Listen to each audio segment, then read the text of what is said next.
All right, looks like we're live. Okay, cool. Welcome everyone. I'm going to do a series of videos, a series of lives on making money while staying flexible. For me, when I became a mom, staying flexible was number one. And um, being an accountant, being a bookkeeper allowed me to do that. But there are also other options to do so. And in the next few videos, I will share kind of what the approach should be so that you can actually stay flexible and make decent amount of money. When we talk about staying flexible and bringing money into your household, we talk about most of the time business. And even though you may call it a side hustle, a side gig, or hobby, there is a way to turn it into a real business. And if you haven't seen my free checklist, go ahead and go to my website, talktotatiana.com, and download the free checklist on how to turn your side hustle into a business. There are 6 pillars that I talk about when it comes to money, numbers, and taxes in converting your passion into a business. And the first pillar is the most important one. And I want to disclaim that I'm not a marketing person. I'm not an advertiser or marketer by any means, but I talk about the business model from a numbers perspective, from a money perspective.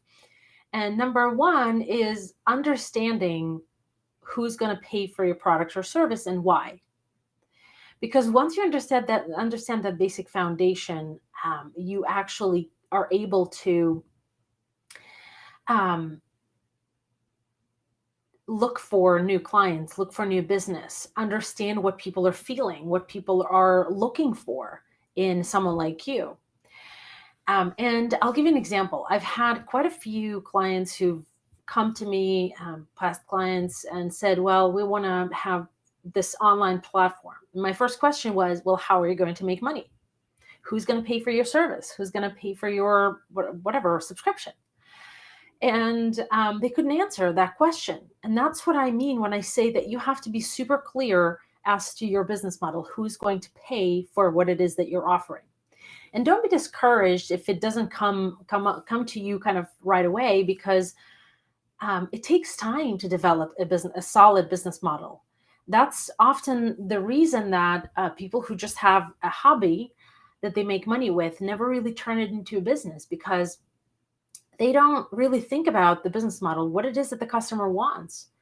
I mean, talk about professional photographers, for example. It's easy enough to become a professional photographer. You get a professional camera and, learn a few tricks, and that's it. But when you actually put effort into it, and you put a little thought into it, you understand that people are not just buying a stick, flash drive with pictures. They're not just buying downloadable digital pictures. What they're buying from you as a photographer is memories. So make sure that you create those memories for you. Maybe it's a piece of art for their wall. Maybe it's a book for them and for their kids or for their relatives. Whatever it is, they're not just buying digital pictures. Anyone can take pictures. Understand that. And then my second tip for you for today, on that topic, on the same topic, is to understand your customer pool, whether it's limited or not. And the reason that I think it's important is because I've had a client who, when he developed his offering or platform, he was going to bill, let's say, designers for membership. But what he realized as he was kind of creating projections was that there is a limited number of those designers that can pay for the service. And that's not a great thing to have, because you're limited to your growth. You're limited to what you can do. And that's not a great, situation, especially because he was a startup and he was looking for investors. Investors want to see unlimited potential, but with the customer pool being very limited to 1,000 or 2,000 customers, that creates a very limited opportunity for the company. So either he needed to rethink his business model, maybe bill the other side of the transaction, or a little from both, or whatever it is.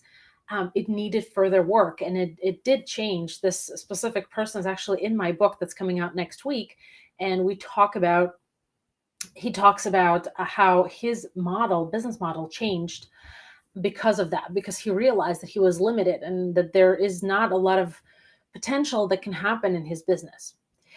All right, that's it for today. A couple of tips for you to stay flexible and make solid money.